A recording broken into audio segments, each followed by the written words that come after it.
Yang ngarep Pak. Di fase ya. Kan pindah-pindah. Hah? Hah? Iya udah. Iya udah. Pas. Diem.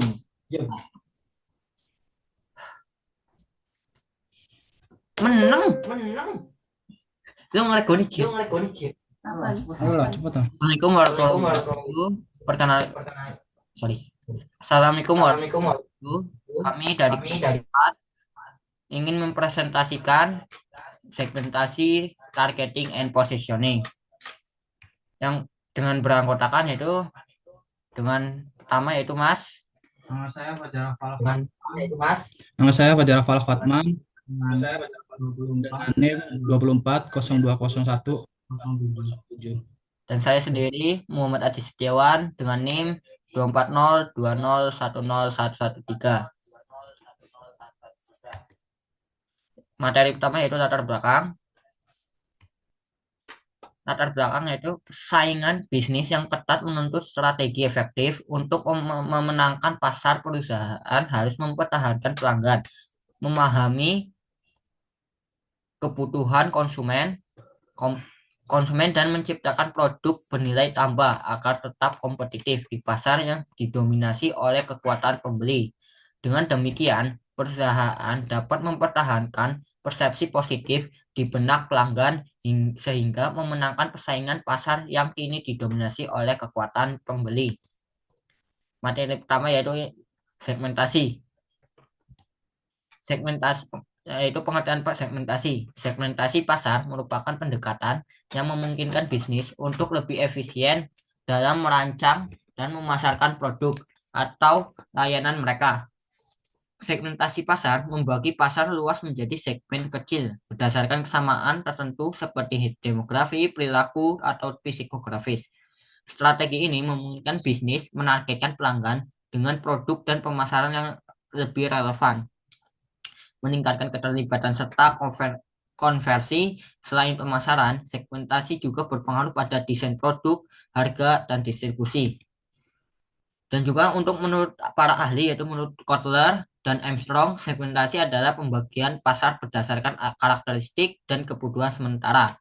Dan untuk dari Fry dan Farrell menekankan pembagian pasar menjadi konsumen potensial dengan kebutuhan serupa. Untuk jenis-jenis segmentasi, yaitu ada beberapa. Yang pertama yaitu segmentasi perilaku. Segmentasi perilaku adalah pembagian pasar menjadi kelompok-kelompok homogen yang berdasarkan pada pola kebiasaan konsumen menghabiskan waktu dan uang mereka. Segmentasi ini membagi pasar menjadi beberapa jenis variabel seperti penggunaan, loyalitas, manfaat, dan kesempatan.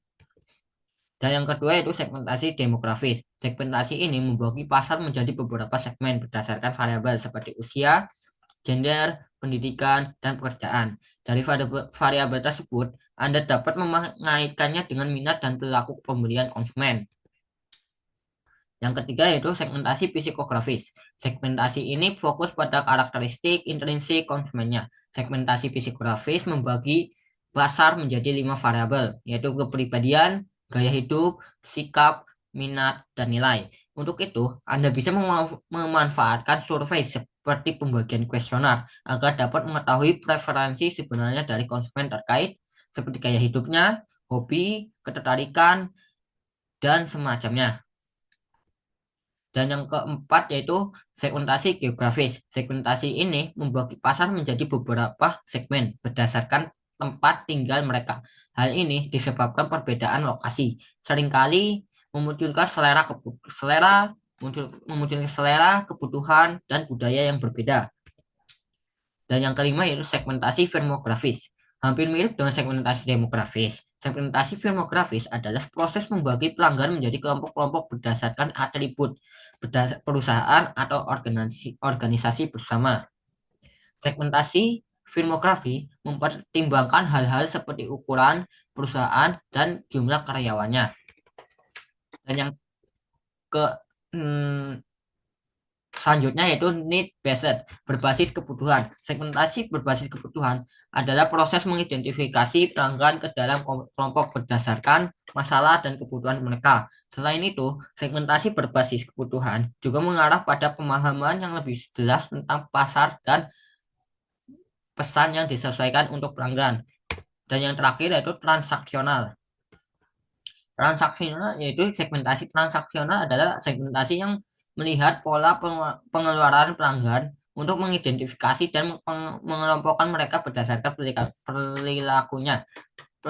Pengelompokan segmentasi ini berdasarkan pada hal berikut, yaitu yang pertama resensi. Resensi yaitu mengacu pada seberapa baru pelanggan pembeli dalam bisnis Anda. Yang kedua yaitu frekuensi, berkaitan dengan seberapa sering mereka melakukan pembelian. Dan yang terakhir adalah monetary, mengacu pada seberapa banyak yang mereka habiskan.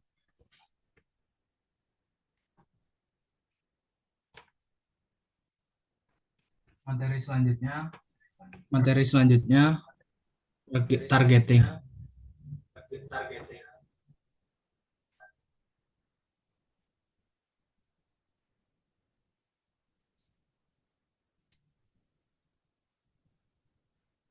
Nanti dipotong aja bisa di belum itu. Pengertian targeting. Targeting pasar adalah proses untuk memilih segmen mana yang ideal untuk menjadi target Anda dan akan Anda fokuskan untuk memulai proses pemasaran bisnis Anda. Data untuk menentukan target pasar dapat diperoleh melalui berbagai cara, seperti kampanye pemasaran atau penggunaan form pada landing page dan website. Strategi targeting. A. 1. Undifferentiated marketing. Undifferentiated marketing merupakan sebuah kegiatan di mana bisnis melakukan penelitian pada pasar global dan fokus pada bagaimana sebuah produk dikemas untuk memenuhi keinginan dan kebutuhan konsumen. Yang kedua, differentiated marketing. Differentiated marketing adalah sebuah strategi yang digunakan oleh perusahaan untuk melakukan identifikasi terhadap sebuah kelompok audiens dengan membaginya kepada beberapa kelompok. Yang ketiga, concentrated marketing. Concentrated marketing adalah sebuah strategi targeting pasar yang fokus pada pemasaran sebuah produk kepada satu target pasar yang memiliki klasifikasi sebagai audiens potensial dan berpeluang melakukan pembelian. Selanjutnya, faktor-faktor targeting. Faktor-faktor targeting yang pertama, ukuran segmen pasar. Ukuran segmen pasar atau perkiraan besarnya segmen pasar yang akan dituju merupakan faktor penting untuk memutuskan apakah segmen pasar tersebut cukup berharga untuk ditindaklanjuti. Perusahaan yang besar akan memilih segmen dengan volume penjualan besar dan menghindari segmen kecil dan sebaliknya. Yang kedua, walaupun ukuran segmen saat ini kecil, bukan tidak mungkin akan berkembang atau diharapkan dapat berkembang untuk masa yang datang.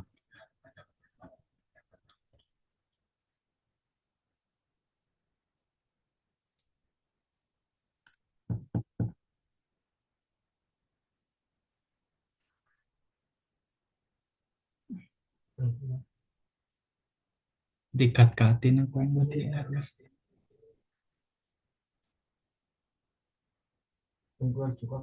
Belum anjir.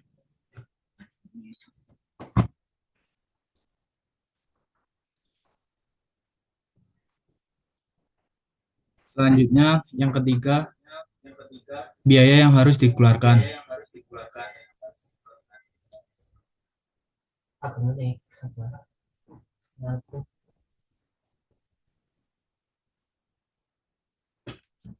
Kepositioning anjir.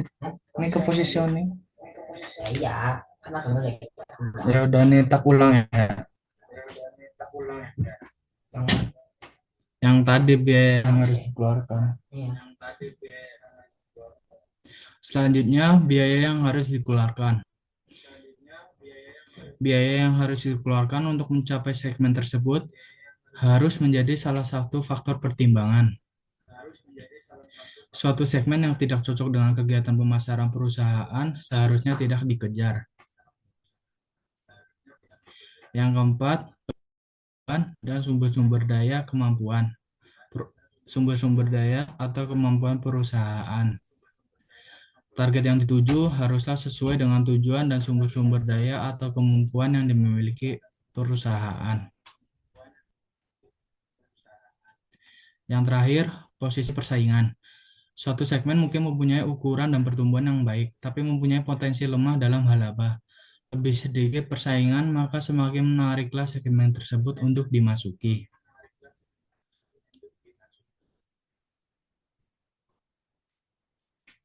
Materi selanjutnya yang ketiga, positioning.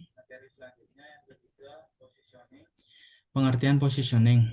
Menurut Kotler pada tahun 2003 mendefinisikan positioning sebagai tindakan merancang penawaran perusahaan dan citra untuk menempati khas tempat dalam pikiran pasar sasaran dengan efek seiring menciptakan proporsi nilai yang berfokus pada pelanggan.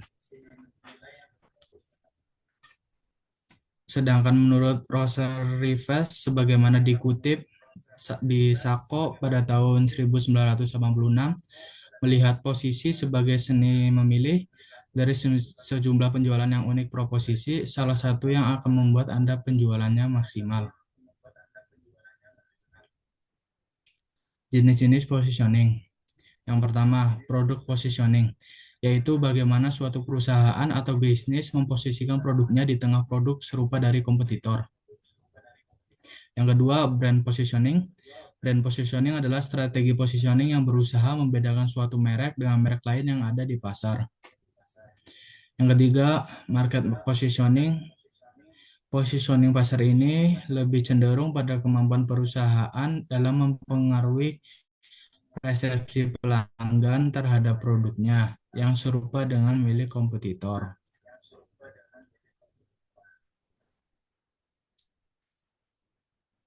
Yang selanjutnya itu manfaat positioning. Manfaat positioning yaitu ada 4. Yaitu yang pertama, mengetahui posisi perusahaan dan membantu menentukan langkah dan strategi yang tepat untuk membangun atau menciptakan positioning yang diinginkan. Yang kedua, yaitu melakukan positioning dalam suatu pasar dapat membantu perusahaan untuk menentukan target marketnya dengan lebih jelas dan memilih strategi pemasaran yang sesuai. Yang ketiga, yaitu positioning yang tepat dapat menciptakan posisi kompetitif yang kuat. Yang keempat, yaitu yang terakhir, positioning yang tepat dan relevan dengan pasar dapat meningkatkan jumlah pelanggan dan penjualan. Dan untuk strategi positioning yaitu ada 5. Yang pertama yaitu membuat manfaat produk lebih jelas. Yang kedua, mengupdate atribut produk. Yang ketiga, meningkatkan citra produk. Yang keempat, harga. Dan yang terakhir, memperhatikan pesaing. Untuk kesimpulannya yaitu segmentasi, targeting, dan positioning (STP) adalah strategi penting dalam pemasaran untuk memenangkan persaingan bisnis. Segmentasi membagi pasar menjadi kelompok yang lebih spesifik berdasarkan demografi, perilaku, psikografis, dan geografis. Agar pemasaran lebih efektif, targeting kemudian memilih segmen pasar yang sesuai dengan produk atau layanan yang ditawarkan. Sementara itu, positioning berfokus pada bagaimana perusahaan membangun citra dan nilai produk di benak konsumen agar lebih menonjol dibanding pesaing. Dengan menerapkan strategi STP yang